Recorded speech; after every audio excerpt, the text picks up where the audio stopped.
This is a true story that changed my life forever. I was up to no good, running in the streets, trying to get fast money. Well, it all caught up to me.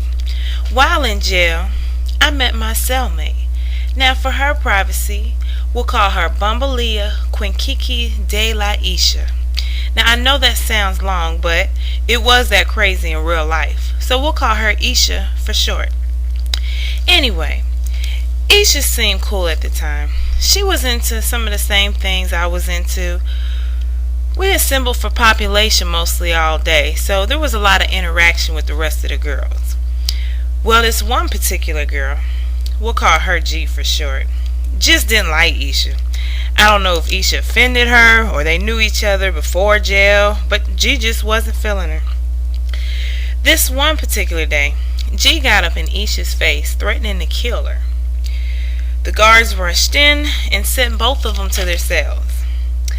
That night, Isha said she knew a couple of good spells she could put on G that would punish her for her threats. She drew some funny looking devilish symbols on the wall.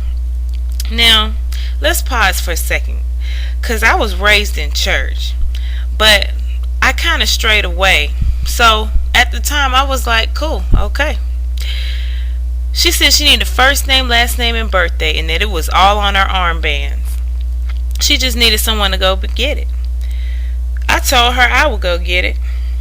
The next day we assembled for population. I peeked over G's shoulder to see her birthday. I wrote it down for Isha and gave it to Isha. She took the paper, closed her cell, and went inside the door. That night, I heard some screams and cries from the cell above, which was G's cell. I'm not sure if it was G or not, but it sure did sound like her. I got down from my bed to listen through the vent. She sounded like she was being tortured or tormented. Isha was proudly listening, as if I asked her if she had anything to do with this. She just smiled with this creepy, evil look. The next day we lined up for breakfast, if that's what you want to call it. I call it FDA not approved food.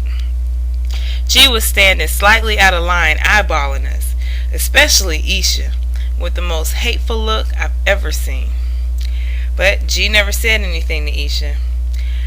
I stayed in population, played some cards. Isha went back to her cell. Next thing I noticed, everyone's crowded around my cell. I pushed through the crowd to see what's up with Isha. I see this girl in the middle of the floor, uttering something with a huge drawing on the floor. I remember thinking to myself, okay, this girl has lost her mind. That night, the cell doors opened. It was time to go to sleep, but there was something different that night. You ever felt like your brother, sister, or best friend sneaking up on you, and when you turned around, they were right there, sneaking up on you? Well, it was like that, but when I turned around, there was no one there. I hate to sound like that little boy in The Sixth Sense, but did you ever feel the prickly things on the back of your neck? Though I couldn't see anything, you still, to this day, couldn't tell me nothing was in that cell. I felt a presence. Finally, the lights went out. Isha stayed up, chanting away. I tried to ignore it and go to sleep, but I felt like someone was staring me dead in the face. I couldn't see anything with my eyes, yet I had a strong sense of how tall it was and its heavy frame. I was shaking through my covers. I couldn't tell Isha, though. I'm in jail. I didn't want her to think I was a punk or anything. So I did something at that point that I hadn't done in a long time. I prayed. I remember my exact words in that prayer.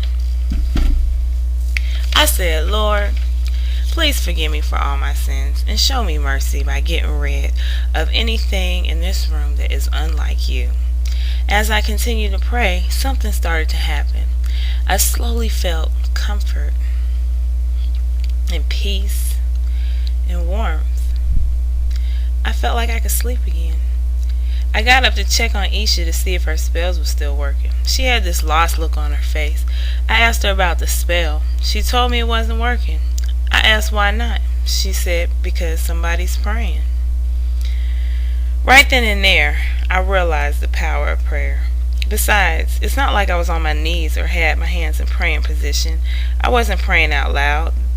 There's no way she could have heard me or knew I was praying other than the fact that someone prayed and her demons left. She obviously needed them for her spell. Like I said, this was an event that changed my life.